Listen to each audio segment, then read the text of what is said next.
Bismillahirrahmanirrahim. Assalamualaikum warahmatullahi wabarakatuh. Berjumpa kembali dalam pembacaan kitab Madzhab Sya'ban. Kita akan melanjutkan pembacaan kita tentang keutamaan kalimat tauhid la ilaha illallah Muhammad Rasulullah. Langsung saja hadis yang selanjutnya. Wa an Abi Bakrin radhiyallahu anhu anin Nabi sallallahu alaihi wasallam qala Alaikum bila ilaha illallah wal istighfar fa'akthiru minhuma fa inna iblis qala ahlaktun nas bidzunub wa ahlakuni bila ilaha illallah wal istighfar falamma ra'aitu dhalik ahlaktuhum bil ahwa wa hum yahsabuna annahum muhtadun. Dari Sayyidina Abu Bakar As-Siddiq radhiyallahu an, beliau berkata, bersabda Rasulullah sallallahu alaihi wasallam, "Alaikum bila ilaha illallah wal istighfar fa'akthiru minhuma." Kata Rasulullah sallallahu alaihi wasallam, hendaknya kalian memperbanyak membaca kalimat la ilaha illallah dan istighfar, memohon ampun kepada Allah Subhanahu wa taala. Fa inna iblis qal, karena sesungguhnya iblis berkata, ahlaktun nas bidzunub, aku membuat celaka manusia. Aku buat manusia itu semuanya celaka bidzunub dengan dosa-dosa. Semua di antara anak cucu Adam, semuanya akan dibinasakan oleh iblis. Iblis sudah berjanji dan bersumpah dalam sumpahnya, demi Allah, aku akan memasukkan jin dan manusia sebanyak mungkin, anak cucu Adam semuanya sebanyak mungkin untuk menjadi temanku kelak di neraka.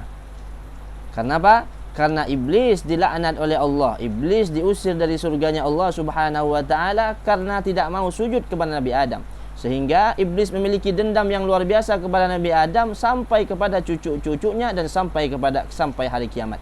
Sampai hari kiamat iblis tak akan pernah berhenti mencari teman-temannya untuk menjadi temannya di nerakanya Allah Subhanahu wa taala. Dan iblis itu bisa dihancurkan, kata Rasulullah sallallahu alaihi wasallam, dengan beristighfar dan memohon ampun kepada Allah serta dengan memperbanyak menyebut la ilaha illallah Muhammad Rasulullah. Falamma ra'aitu dzalik, ketika aku tahu hal tersebut, maka aku akan membuat mereka itu, akan merayu mereka itu dengan hawa nafsunya sehingga mereka menyangka bahwa mereka akan diberi hidayah oleh Allah Subhanahu wa taala.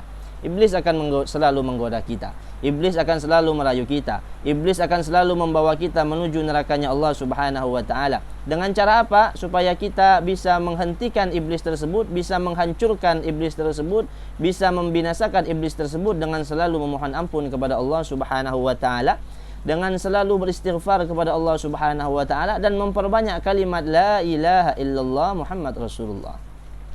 Hadis yang selanjutnya, warawa Muslim wa Tirmidzi an Ibnu Umar radhiyallahu anhuma qala Rasulullah sallallahu alaihi wasallam, bersabda baginda Nabi besar Muhammad sallallahu alaihi wasallam, ma 'alal ardi ahad yaqul la ilaha illallah wallahu akbar wa la haula wa la quwwata illa billah illa kuffirat anhu khatayah wa in kanat mithlu zabadil bahr.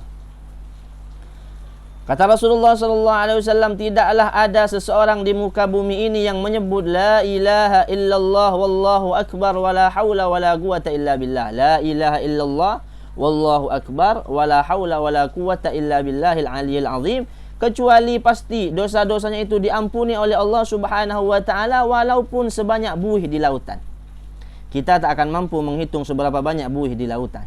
Begitu luasnya lautan Allah Subhanahu wa taala. Betapa luasnya lautan yang ada di dunia. Walaupun sebanyak buih di lautan tersebut dosa kita, maka Allah akan mengampuni dosa-dosa kita jika kita senantiasa mengucapkan la ilaha illallah wallahu akbar wala haula wala quwata illa billah. Tiada Tuhan selain Allah. Wallahu akbar, Allah Maha besar dan tidak ada kekuatan, tidak ada daya upaya kecuali kekuatan Allah Subhanahu wa taala.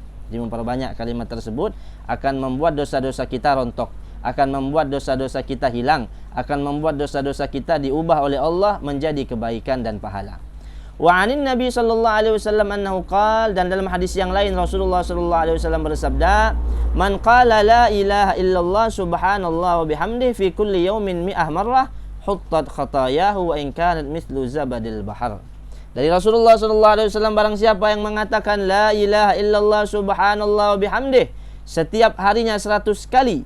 Barang siapa yang mengatakan la ilaha illallah subhanallah wa bihamdi 100 kali satu hari, setiap hari 100 kali, maka dosa-dosanya akan dihapuskan oleh Allah Subhanahu wa taala walaupun dosanya itu sebanyak buih yang ada di lautan. Nah, ini majaz. Maksudnya apa? Sebanyak apapun dosa kita, kalau kita beristiqamah dengan berzikir la ilaha illallah subhanallah wa bihamdi 100 kali per harinya, maka dosa kita sedikit demi sedikit akan dihapus oleh Allah Subhanahu wa taala, sehingga ketika kita istiqamah terus-menerus, maka tak ada satu pun dosa kita yang melekat di buku amal kita insyaallah. Hadis yang selanjutnya, wa an Ibnu Umar radhiyallahu anhu qala qala Rasulullah sallallahu alaihi wasallam. Dari Ibnu Umar radhiyallahu anhuma, dari Rasulullah sallallahu alaihi wasallam, beliau bersabda, "Laisa ala ahli la ilaha illallah wahsyah fi kuburihim wala mansyurihim ka'anni anzu ila ahli la ilaha illallah wa hum yanfaduna turab an ru'usihim.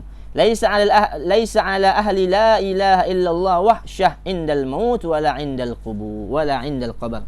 Kata Rasulullah sallallahu alaihi wasallam, tidaklah ada bagi orang-orang yang ahli, bagi orang-orang yang senantiasa, bagi orang-orang yang memperbanyak, bagi orang-orang yang suka menyebut la ilaha illallah, maka bagi mereka tidak ada ketakutan ketika mati, tidak ada kesulitan ketika mati, tidak ada yang membuat mereka takut ketika mati, bahkan wala fil qabri, dan juga di alam kuburnya. Tak akan ada yang membuat mereka takut di kuburnya. Tak akan ada yang membuat mereka takut ketika dicabut nyawanya, bagi orang-orang yang senantiasa melazimi la ilaha illallah, senantiasa berzikir dengan kalimat la ilaha illallah.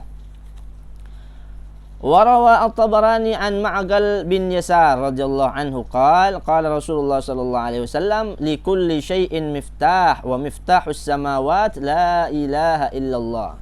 Kata Rasulullah sallallahu alaihi wasallam, setiap sesuatu itu pasti ada kuncinya. Kunci kesuksesan, kunci keberuntungan, kunci kesolehan, kunci masuk surga, kunci, semuanya ada kuncinya. Lalu kata Rasulullah, semua ada kuncinya. Dan kunci langit adalah la ilaha illallah. Maksudnya apa? Kunci untuk diijabahkannya doa kita, kunci untuk mendapatkan rahmat Allah, kunci untuk mendapatkan maghfirah Allah, kunci untuk selamat dari azab Allah. La ilaha illallah Muhammad Rasulullah. Jadi ini keutamaan la ilaha illallah sungguh luar biasa. Menghapuskan dosa, bisa membinasakan iblis, kemudian mengangkat derajat kita, diampuni dosa kita walaupun sebanyak buih di lautan.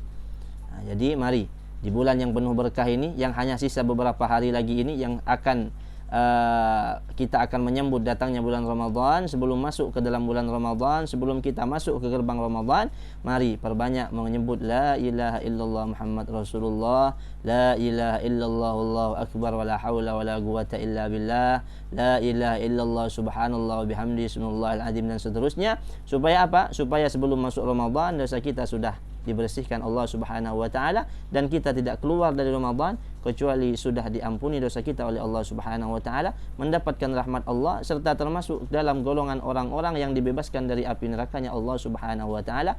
Amin amin ya rabbal alamin. Mungkin sampai di sini saja. Mudah-mudahan yang sedikit ini bermanfaat. Kurang lebihnya saya mohon maaf. Wabillahi taufiq wal hidayah. Wassalamualaikum warahmatullahi wabarakatuh.